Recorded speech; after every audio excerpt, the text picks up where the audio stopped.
ഞാൻ എൻ്റെ കാര്യം പറയുവാണെങ്കിൽ ഞാൻ പഠിച്ചത് BSc ഫിസിക്സ് ആയിരുന്നു. പക്ഷെ ഞാനിപ്പോൾ ചെയ്യാൻ ആഗ്രഹിക്കുന്ന ഒരു പ്രൊഫഷൻ ഭയങ്കര ഡിഫറെൻ്റ് ആണ്.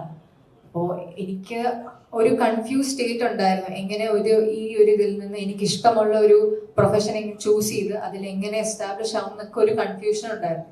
പക്ഷെ എന്നെ സംബന്ധിച്ച് എൻ്റെ ഫാമിലി എന്നെ ഭയങ്കരമായിട്ട് സപ്പോർട്ട് ചെയ്തത് കൊണ്ട് എനിക്ക് കാര്യങ്ങൾ കുറച്ചുകൂടെ എളുപ്പമായി. പക്ഷെ എനിക്കറിയാവുന്ന പലരുമുണ്ട്, അവരുടെ ഇഷ്ടങ്ങൾ അവർക്ക് പെർസ്യൂ ചെയ്യാൻ പറ്റാതെ വീട്ടുകാരുടെ നിർബന്ധത്തിന് അനുസരിച്ച് വഴങ്ങുന്ന കുറെ കുട്ടികൾ ഞങ്ങളുടെ ജനറേഷനിലുണ്ട്. അപ്പോ അങ്ങനെ ആ ഒരു പോപ്പുലേഷനെയാണ് നമ്മൾ ആ സിനിമയിൽ ആ യൂത്തിനെ റെപ്രസെന്റ് ചെയ്തേക്കുന്നത്. അതായത് സ്വന്തം കാലിൽ നിന്ന് അവരിഷ്ടപ്പെടുന്ന ഒരു പ്രൊഫഷൻ ചെയ്ത് അവരാഗ്രഹിക്കുന്ന സ്ഥലത്ത് സെറ്റിൽ ആവാൻ ആഗ്രഹിക്കുന്ന ഒരു കൂട്ടം ചെറുപ്പക്കാർ. പക്ഷെ കുറച്ച് സത്യം പറഞ്ഞാൽ മിസ്കൺസെപ്ഷൻസ്, പുറത്തു പോയാൽ രക്ഷപ്പെടുള്ളൂ എന്ന് കുറച്ച് മിസ്കൺസെപ്ഷൻസ് ഉണ്ട്. അങ്ങനെയല്ല, പുറത്തു പോയാൽ മാത്രമേ രക്ഷപ്പെടുള്ളൂ എന്നല്ല.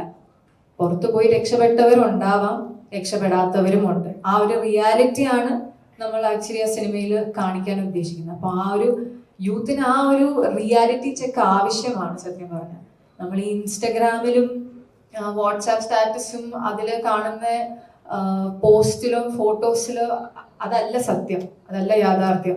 അതിന്റെ പിന്നിൽ ഒരുപാട് കഷ്ടപ്പാടുകൾ ഉണ്ടാവും. പക്ഷെ അത് പലരും പുറത്ത് പറയാത്തതാവാം.